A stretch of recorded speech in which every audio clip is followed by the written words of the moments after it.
বিসমিল্লাহির রহমানির রহিম। ইয়াওমা লা ইয়ানফা'ু মালুন ওয়ালা বানুন।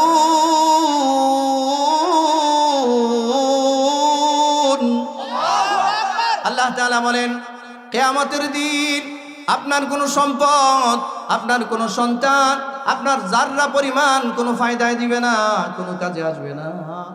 মা আগনা আন্নি মালিয়া হালাকা আন্নি সুলতানিয়া। চিৎকার করে বলতে হবে, কোথায় গেল আমার সম্পদ, কোথায় আমার মাল, কোথায় আমার দৌলত, কোথায় আমার শক্তি। মা আগনা আন্নি মালিয়া হালাকা আন্নি সুলতানিয়া। আমার শক্তি সামর্থ্য, আমার রাজত্ব ক্ষমতা আজ কোথায় হারায় গেল। আল্লাহ ডাক দিয়া বলবেন, খুযু,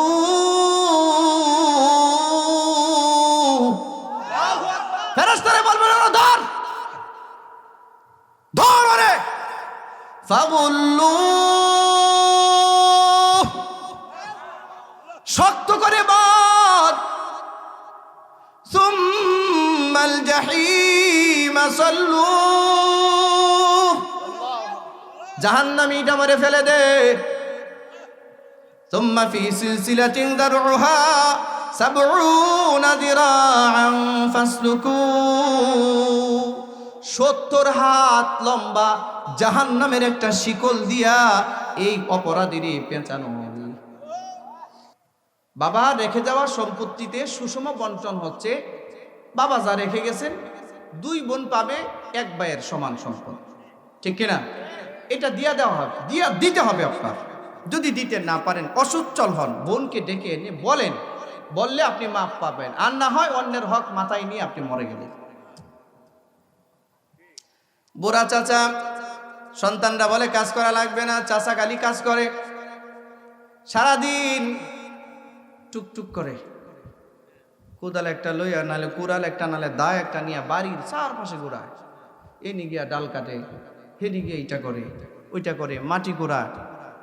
বাড়ির যে সীমানাটা দেওয়া আছে খুঁটি, এই খুঁটিটা ওটায় না 2 হাত ভিতরে থইছে, ঠিক না? 2 হাত ভিতরে রাইখা আইসা উনি সবার আগে মসজিদে গেছে। মসজিদে গিয়ে আবার ওই কাতার সোজা করো, নাই নাই, কে বলে কাতার সোজা করতেছে? খুঁটি উঠাইয়া 2 হাত ভিতরে থইছে। ক্ষেতের আইল কাটতে 8টা-10টা বাগা বানাইছে, সে কয় কাতার সোজা করতে। আপনাদেরকে বলি, এইরকম কোন জালিম যদি মসজিদে থাকে, বিনয়ী সহিত বলবেন যে আপনি সোজা পিছনের কাতারে যান, কাতারে যান, আমরা কাতার সোজা করব না। কাতার সোজা করা সুন্দর লাইন দেওয়া আছে মসজিদে, আছে কিনা? আপনার মতো মানুষের কাতার সোজা করা লাগবে না। আপনি গিয়া ক্ষেতের আইল সোজা করেন, যান। আপনি গিয়া বাড়ির সীমানা সোজা করেন, ঠিক কিনা জোরে বলুন। ক্ষেতের আইল সোজা না করে, বাড়ির সীমানা সোজা না করে, মসজিদের কাতার সোজা করে আপনার দায়িত্ব না। ওইগুলো আগে সোজা করেন। মুরব্বী চাচা, 2টা পায়ে ধরে বলি, আপনার শরীরের এমন একটা পশম নাই যেটা সাদা হয় নাই। এখন থুতা পর্যন্ত কবরে চলে গেছে, বাকি আছে আজরাইলের একটা তাপ্পর খালি, ঠিক কিনা? এখনো পর্যন্ত বনের 1% জায়গাও দেন নাই। এখনো পর্যন্ত প্রতিবেশীর কত কাটা জায়গা দখল করছেন, জমিন কাটতে কাটতে বাড়ির সীমানা দখল করছেন আপনি। শক্তি আছে বলে কেউ কথা বলে না। এই যে লাইবিলিটিস, এই যে পাপের বোঝা, এই বোঝা নিয়ে যে আপনি কবরে যাচ্ছেন, আপনার সম্পদ যা রেখে যাচ্ছেন, এইটার দ্বারা আপনার কি ফায়দা হবে কবরে, আমার একটু বলেন। আল্লাহ তাআলা বলেন, বিসমিল্লাহির রহমানির রহিম। ইয়াওমা লা ইয়ানফা'ু মালুন ওয়ালা বানুন।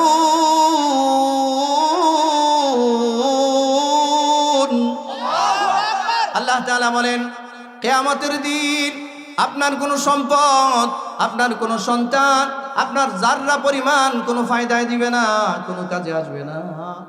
মা আগনা আন্নি মালিয়া হালাকা আন্নি সুলতানিয়া। চিৎকার করে বলতে হবে, কোথায় গেল আমার সম্পদ, কোথায় আমার মাল, কোথায় আমার দৌলত, কোথায় আমার শক্তি। মা আগনা আন্নি মালিয়া হালাকা আন্নি সুলতানিয়া, আমার শক্তি সামর্থ্য, আমার রাজত্ব ক্ষমতা আজ কোথায় হারায় গেল। আল্লাহ ডাক দিয়া বলবেন, খুযু,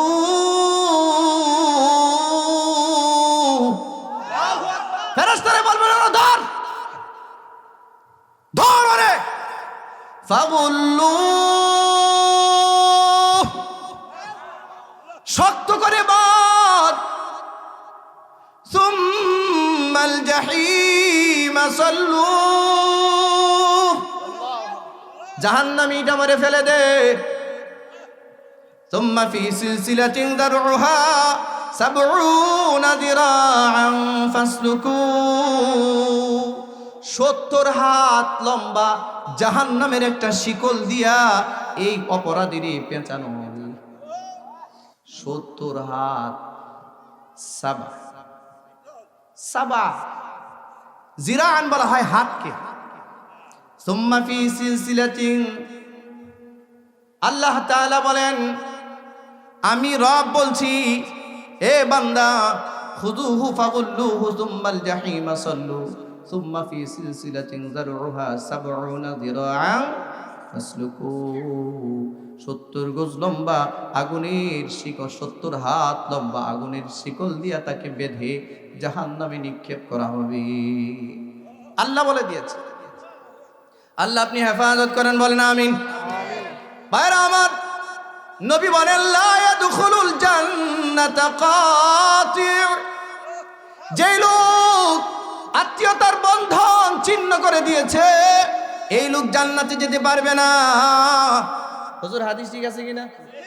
রাসূল বলেন, লা ইয়াদখুলুল জান্নাতা কাতি', যে আত্মীয়তার বন্ধন অন্যায়ভাবে ধ্বংস করে দিয়েছে, বোনদের হক দেয় নাই, সম্পর্ক নষ্ট করেছে, ভাইয়ের হক মেরে দিয়েছে, ছোট ভাইটারে ঠকায় দিছে, নাই এরকম জালিম নাই? ভাই কি ঠকাইবো, বাপই তো সন্তান ঠকাই দিছে। আমাদের সমাজে এমন এমন কিছু বুড়া আছে, বুড়াগুলো মেয়েগুলোর 100% জায়গা না দিয়ে সব জায়গা ছেলেদেরকে লিখে দিয়ে দেয়। ঠিক কিনা জোরে বলেন? সব ছেলেদেরকে লিখে দিয়া মরার আগে মেয়েদেরকে ডাইকে আইন না বলে, সম্পদ তো দিতে পারলাম না, তোমারে দোয়া দিয়া দিতেছি। ধোঁকাবাজ বলেন কি, প্রতারক। এই সমস্ত বিয়াদবের দোয়া আল্লাহর আরশে পৌঁছে না। এই কিসের দোয়া করেন আপনি? কিসের দোয়া করেন? আপনার সম্পদ না থাকলে আপনি দোয়া করতেন। আপনি পার্সিয়ালিটি করে সন্তানদেরকে সব লিখে দিয়া মেয়েগুলোকে কেন আপনি বঞ্চিত করেছেন? আপনি জুলুম করেছেন মেয়েদের উপর, অত্যাচার করেছেন মেয়েদের উপর। এই হিসাবগুলো মিটান মিটান মিটান মিটাইয়া তারপরে কবর দিকে যান। জানি আগামীকাল কি সকালে পুরো এলাকা গরম। কি হুজুর আনছে রে, এই হুজুর যেন আর কোনো দিন না আনে রে, ঠিক না? হ্যাঁ, কিন্তু মনে রাখেন, মনে রাখেন, মানেন আর না মানেন এগুলো কিন্তু সঠিক কথা। তাদউ মান আদবারা ওয়া তাওয়াল্লা, মানবেন না যে এটা আল্লাহ জানেন।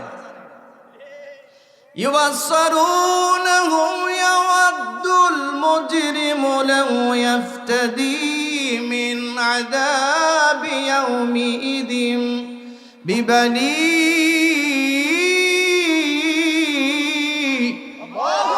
ওয়া সাহিবাতিহি ওয়া আখিহি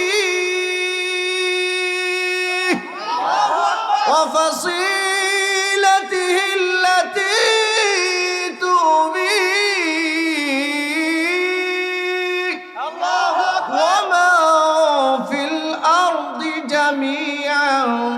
ثم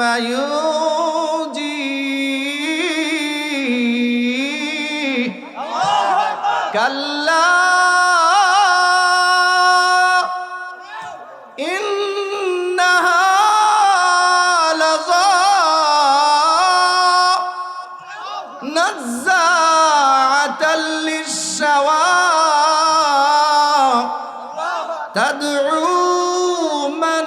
أدبر وتولى আল্লাহ রাব্বুল আলামিন বলে এই অপরাধীগুলো হাসরের ময়দানে একজন আরেকজনকে তাকায় দেখবে ইউবাসসারুনাহুম ইয়াওয়াদ্দুল মুজরিমু লাউ ইয়াফতাদি মিন আযাবি ইয়াউমিদিন বিবাদি হাসরের ময়দানে পাপাচারীগুলো একটা আরেকটারে তাকায় দেখবে, চিনতেও পারবে কে কার উপরে জুলুম করেছে। তাকায় দেখবে, মদখুর দেখবে, জেনাখুর দেখবে। যেই সন্তানের জন্য সুদ খেয়ে পুরা পেটটা বড় করে ফেলেছেন, সুদের আড্ডা দিয়া 20 লাখ 30 লাখ টাকা সুদে লাগায়া আর আমি ঘুরেন বাবুর মতো ঘুরেন, আর চক্রবৃদ্ধি হারে সুদ বাড়তেছে। সুদের টাকা দিয়ে সন্তানের জন্য আপনি বিশাল বাড়ি ঘর করে গেছেন। আল্লাহ তাআলা বলেন এই সুদ দিয়া, ঘুষ দিয়া, হারাম দিয়া যারা এই সম্পদের পাহাড় করেছো, মনে রাখবা তোমার সন্তানগুলো তোমার সামনে ঘুরবে আর তুমি তাকায়া বলবা, আল্লাহকে বলবা ইউবাসসারুনাহুম ইয়াওয়াদ্দুল মুজরিমু লাউ ইয়াফতাদি মিন আযাবি ইয়াউমিদিন বিবানি। আল্লাহরে বলবে, আল্লাহ আমি তো সুদ খাইছিলাম আমার জন্য না, আমি এই সন্তানদের জন্য সুদ খেয়েছিলাম, ঘুষ খেয়েছিলাম, অনাচার করেছিলাম, অত্যাচার করেছিলাম, বোনদের হক মেরে দিয়েছিলাম, ভাইয়ের হক মেরে দিয়েছিলাম, এতিমদের হক মেরে দিয়েছিলাম, প্রতিবেশীর হক মেরে দিয়েছিলাম। আয় আল্লাহ আজকে দেখি অপরাধ শুধু আমার অপরাধ দেখি কেউ নেয় না। ওয়ালা তাজিরু ওয়াজিরাতু উযরা উখরা, কেউ কারো পাপের বোঝা বহন করবে না। আমার পাপের বোঝা আমার, আপনার পাপের বোঝা আপনার।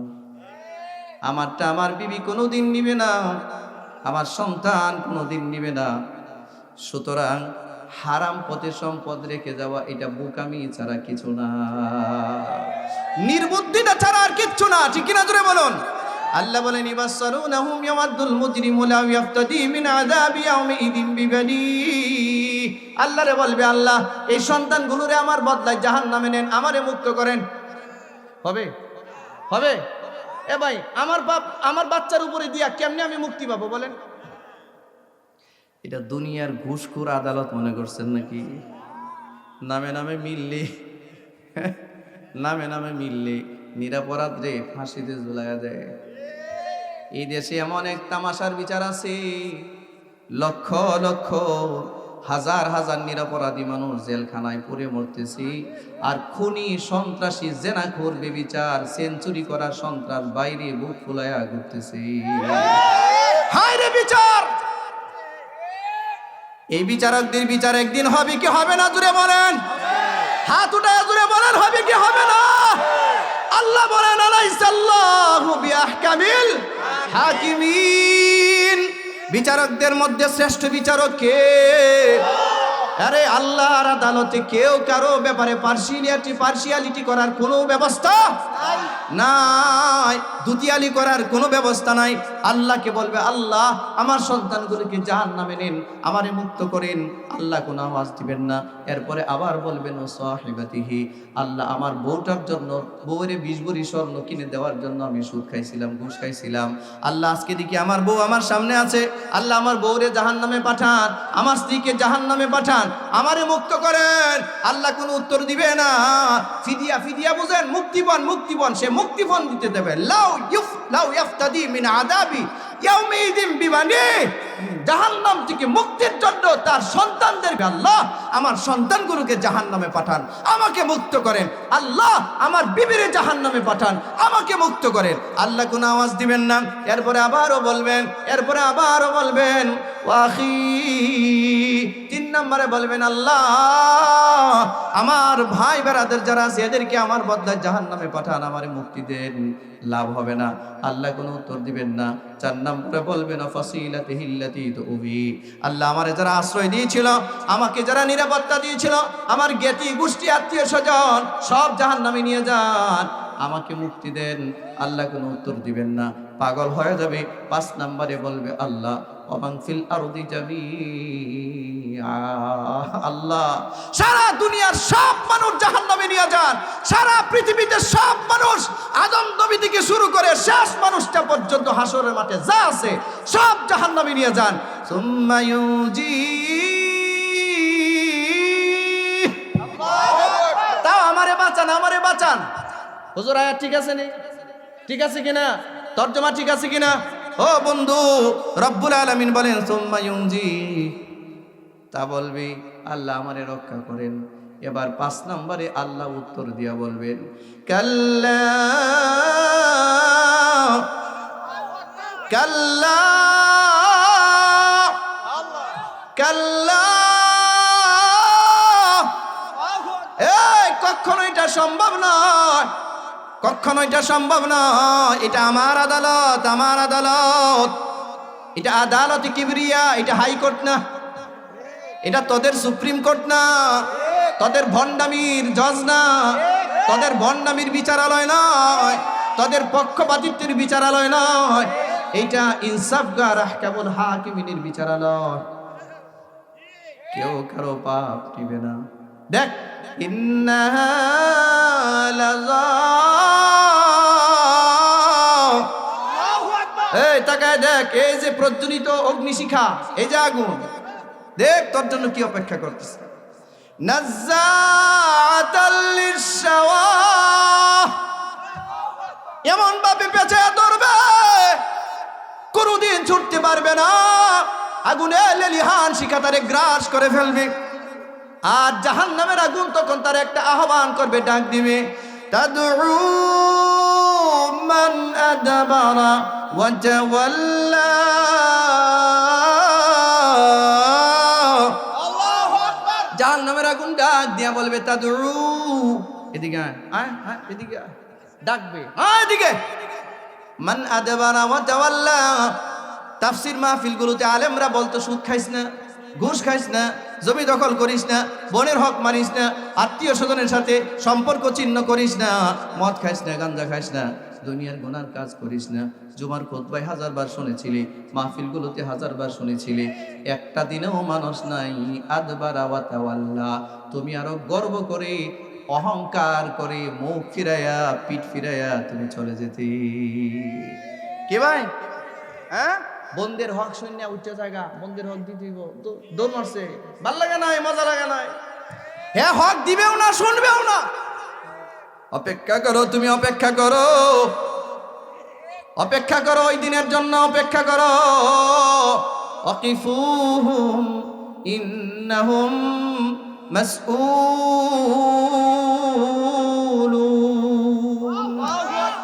আল্লাহ বলেন নবীদেরকে থামা, মনে রাখবেন আমার প্রশ্নের বাইরে যাওয়ার কোনো সুযোগ দেন নাই। আমি প্রশ্ন করব, পুঙ্খানুপুঙ্খ প্রশ্ন। সুতরাং ওয়াবিদিল কুরবা, আত্মীয়তার হক নষ্ট করবেন না, মনে থাকবে তো ইনশাআল্লাহ। কয় নাম্বার পাইলাম? 2 ঘন্টা হয়ে গেছে, আর পারবো না। আর একদিন, আর একবার। হ্যাঁ, অনেক লম্বা। এই 2 ঘন্টা ওয়াজ একটা মানুষ করতে পারে? আবারও কয় আরেকটা পয়েন্ট বলবো, আরেকটা। আচ্ছা তাহলে এবার বলি, ওয়ালিয়াতামা, এতিমদের প্রতি ইহসান করো। কি ইহসান? ছোট ভাই মারা গেছে অ্যাক্সিডেন্টে। হ্যাঁ, ছোট ভাই অ্যাক্সিডেন্টে মারা গেছে, ছোট ভাই 2টা বাচ্চা রেখে গেছে। বাচ্চাগুলো এতিম না? বড় ভাই আছে, উচিত ছিল না শুধু 2টা বাচ্চার দায়িত্ব নেওয়া? এতিমগুলোর দায়িত্ব নেওয়া উচিত ছিল না? জোরে বলুন, উচিত ছিল না? এই বড় ভাই করছে কি, 40 দিন যেতে না যেতে ছোট ভাইয়ের বউডারে নির্যাতন করে বাচ্চাটি সহ বাড়ি থেকে বের করে দিচ্ছে। নাই? আপনাদের এটা কোন জায়গা? ঘাটাইল না? ঘাটাইলে এমন ফেরেশতা নাই? নির্যাতন করে বাইর করে দিছে বোনটারে বাড়ি থেকে। এই বাচ্চাগুলো কি এতিম? বাচ্চাগুলো কি এতিমের সম্পদ খেয়ে ফেলছে। রসুল বলেন যে এতিমের সম্পদ খায়, সেই জন্য জাহান্নামের আগুন পেটের ভিতরে ঢুকায়। সাবধান, সতর্ক থাকবো, আল্লাহ তৌফিক দান করুন। তাহলে আজকের আমি হাদিসে আর যাইতে পারলাম না, নাকি হাদিসটারও অর্থ বলবো? সুজা সুজা খালি বলে দিই, সুজা। আচ্ছা তাহলে এখানে বললাম 4টা অপশন পাইলাম। অপশন কিন্তু সামনে এই আয়াতে অনেক রয়ে গেছে, অনেক, আরো 4টা আছে। আমার ভাইয়েরা, 1 নম্বরে পাইলাম ইবাদত করবো কার? ওয়া'বুদুল্লাহ ওয়া লা তুশরিকু বিহি শাইআ, ইবাদত করব আল্লাহর, আল্লাহর সাথে শিরিক করব। 1 নাম্বার। 2 নাম্বার, ওয়াবিল ওয়ালিদাইনি ইহসানা, মা বাবার প্রতি সৎ ব্যবহার করব, মা বাবারে অসন্তুষ্ট করব না, ইনশাআল্লাহ। বলেন ইনশাআল্লাহ। 3 নাম্বার, ওয়াবিদিল কুরবা, ওয়াবিদিল কুরবা, আত্মীয়তার সম্পর্ক সমন্বিত রাখবো, সুসংহত রাখবো, কারো উপরে বেইনসাফি করব না। 4 নাম্বার ওয়াল ইয়াতামা, এতিমের হক অক্ষুণ্ণ রাখবো, মারবো না ইনশাআল্লাহ। এই 4টা এই আয়াত থেকে পেলাম। এবার হাদিসে আসেন, আল্লাহ রাসূল বলেন ইন্নাল জান্নাতা তাশতাকু ইলা খামসাতি নাফার, 5 প্রকার মানুষের জন্য জান্নাত অপেক্ষা করতেছে। কয় প্রকার? জোরে বলুন, কয় প্রকার? হাত উঠান, হাত উঠান। শেষ, বয়ান শেষ, 2 মিনিট। 1 নাম্বার তালিল কোরআন, বলেন যে কোরআনের তেলাওয়াত করে। ইনশাআল্লাহ করব তো, ইনশাআল্লাহ সবাই কোরআন রিসার্চ করব তো, অধ্যয়ন করব তো ইনশাআল্লাহ, আল্লাহ তৌফিক দিক। 2 নাম্বার ওয়া হাফিজুল লিসান, যে ব্যক্তি জবানের হেফাজত করে, মিথ্যা কথা বলে না, গীবত করে না, শিকায়েত করে না, পরনিন্দা পরিচর্চা করে না, করব তো ইনশাআল্লাহ। 3 নাম্বার ওয়া মুতঈমিল জিয়াদ, ক্ষুধার্ত মানুষকে সাধ্যমতো খাবার দেওয়া, করব তো ইনশাআল্লাহ। 4 নাম্বার ওয়া মুকসিল উরিয়ান, বিবস্ত্র মানুষকে বস্ত্র দেওয়া, দিব তো ইনশাআল্লাহ। এই যে সামনে শীত আসতেছে, কত মানুষ একটা কম্বল পাবে না, তারা কম্বল কিনে দিবেন, ঠিক আছে। 5 নাম্বার ওমান সাল্লা আলা হাবিবির রহমান, নিয়মিত নবীর উপরে দুরূদ শরীফ পড়লে এই লোকটার জন্য জান্নাত অপেক্ষা করে। 2টা অপশন, এক মুতঈমিল জিয়ান, ক্ষুধার্ত মানুষকে খাবার দাও, মুকসিল উরিয়ান, বিবস্ত্র মানুষকে বস্ত্র দাও। শুনুন, আজকের এই কথাটাই, হাদিসটা 1450 বছর আগে মানবতার মুক্তির দিশারি সাইয়্যিদুল কাউনাইন মুহাম্মদ সাল্লাল্লাহু আলাইহি সাল্লাম বলে গেছেন, ক্ষুধার্ত মানুষকে খাবার দেওয়া, এটা কি হিউম্যানিটি না? এটা কি মানবাধিকার না? বস্ত্রহীন মানুষকে বস্ত্র দেওয়া, এটা কি মানবাধিকার না? নবীজি মানবাধিকার সুসংহত করেছেন 1450 বছর আগে। নবী বলেছেন যে আইয়ামে জাহিলিয়ার সময় কন্যা শিশুগুলোকে ধরে ধরে জীবন্ত ফুটে ফেলা হতো। রাসূল বললেন, যার একটা কন্যা আছে সে একটা জান্নাতের মালিক, যে 2টা কন্যা আছে 2টা জান্নাতের মালিক, যার 3টা কন্যা আছে সে 3টা জান্নাতের মালিক। যেই লোকের এই কন্যাগুলো আছে, একটা এই কন্যাগুলোকে জীবিত লালন পালন করে, সুশিক্ষায় শিক্ষিত করে, দিনদার পাত্রের কাছে পাত্রস্থ করে, রাসূল বলেন কাহা তাইনি, এই লোকটা জান্নাতে আমার সাথে এরকম থাকবে, 2টা আঙ্গুল যেমন পাশাপাশি। ওই সময় মেয়েদেরকে জীবন্ত কবর দিত। রাসূল বলেন, মেয়েরা জীবিত থাকলে, লালন পালন করলে তুমি আমার সাথে জান্নাতে থাকবা। আল্লাহর নবী বললেন, তোমরা মেয়েদেরকে হত্যা করো, আমি নারীদের অধিকার উজ্জ্বল করলাম, প্রতিষ্ঠিত করলাম, আমি পুরো আল্লাহর দেওয়া জান্নাত মার পায়ের নিচে ঘোষণা দিলাম। সুবহানাল্লাহ, ইন্নাল জান্নাতা তাহতা আকদামিল উম্মাহাত। হিউম্যানিটি, হিউম্যান বিং, মানবাধিকার প্রতিষ্ঠাতা যদি কাউকে বলতে হয়, সারা পৃথিবীর মানুষের বলতে হবে এই মানবাধিকার প্রতিষ্ঠাতা একমাত্র মুহাম্মদুর রাসূলুল্লাহ সাল্লাল্লাহু আলাইহি সাল্লাম। আজকে পশ্চিমারা, ইহুদিরা, বেঈমানরা, খ্রিস্টানরা আমাদেরকে আসে মানবাধিকার শিখাতে। মুসলমানদেরকে মানবাধিকার শিখাতে হবে না। যাদের বাবার পরিচয় নাই, পিতৃ পরিচয় নাই, যারা 18 বছর পরে বেহায়ার মতো, গরু ছাগলের মতো, কুকুর বিড়ালের মতো জিন্দেগি চালায়, এদের কাছে আমাদের মানবাধিকার শিখার কিছু নাই। আমাদের মানবাধিকার ইসলামে আছে, কোরআনে আছে, সুন্নাহে আছে, আছে কি নাই? আমার প্রিয় ভাইরা, রাসূল বলেন ক্ষুধার্তকে খাবার দাও, মানবাধিকার সুপ্রতিষ্ঠিত করো, বিবস্ত্র মানুষকে বস্ত্র দাও। আমার ভাইরা, ঈমানকে বিশুদ্ধ করো। আমরা মুসলমান, আমাদের রব একজন, আমাদের কালিমা একটা, আমাদের দ্বীন একটা, ঠিক কিনা জোরে বলুন। আমাদের কারো কাছ থেকে হাওলাত করে কিছু আনার দরকার নাই। একদম পরিপূর্ণ জীবন বিধানের নাম হলো, আপনি কি চান? এখানে বাচ্চার সম্পদ বন্টন করবেন, তার বর্ণনাও আছে, সব দেওয়া আছে। সুতরাং এই জীবন বিধান পেয়ে আপনারা খুশি না নারাজ? বলুন, খুশি না নারাজ? তাহলে এই কোরআনের জীবন বিধানে সমাজটা সাজুক, দেশটা সাজুক, রাষ্ট্রটা সাজুক, ব্যক্তিটা সাজুক। চান কি চান না? কারা কারা চান? হাত দেখেন ইনশাআল্লাহ। লিল্লাহি তাকবীর, লিল্লাহি তাকবীর। আল কোরআনের আলো, আল হাদিসের আলো, লিল্লাহি তাকবীর। আল্লাহ আপনি কবুল করেন, বলুন আমিন।